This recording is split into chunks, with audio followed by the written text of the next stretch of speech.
That's what if you think Trump's a bully, yeah, he probably is. Yeah, you live in the house of the bully. The white man has been kind of a bully for black people. And the worst thing you could do when you deal with a bully is to fold up and shrivel up like a little punk. You knew this when you were little. Think about it. When you were little, how many of y'all agree with me on this? If you don't stand up to the bully, then you will always be you're gonna get worse bullying. How many of y'all agree with that? Like if you never ever stand up and just say, hey, look, you're gonna punch me in the face, you're gonna kick me in my testicles, I'm gonna be bleeding today, but I'm not but I'm gonna just I'm a down this hill right now. If you don't have that in you, if you don't have the fight in you, then the bully will say, oh, well, I got another victim. This is gonna be easy. This is I can harvest this Negro because he's weak. She gives up easily. I go kill her son. She's just gonna go pray about it, right? I humiliate and emasculate him every day on the job. Well, he's just gonna go home and beat up his wife. He ain't never gonna step to me, right? So if you don't ever sort of face the bullies in your life, whatever that is, whatever's holding you back, then it's going to be really hard for you to achieve the goals you want to achieve. But this is something I've learned again because I have firsthand experience of what it's like to live under the regime of a little of a person that's a little bit of a bully. I love my dad, love him, but this, we had to have a talk about that.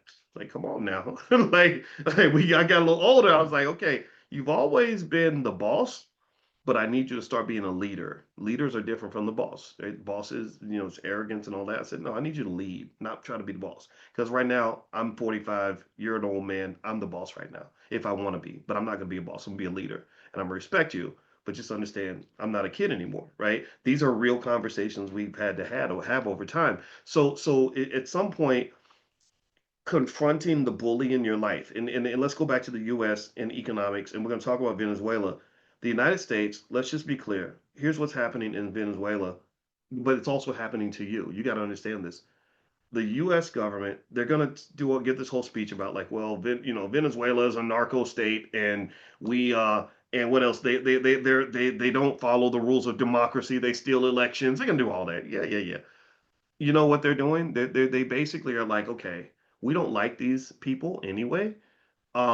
They have no economic strength because the Venezuelan economy has been an absolute wreck for many, many decades. I mean, and largely because the very good ideas of Hugo Chavez, who was a socialist, I have nothing against socialism. The problem is that when you pursue socialism and communism and you don't have a solid economic strategy or pragmatic approach to the economics like China does, then what's going to happen is your economics will fall apart.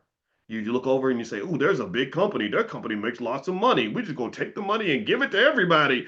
Well, okay, you can do that. Or we got all this money in the government. We're just going to print dollar bills forever. We're just going to print money because everybody can.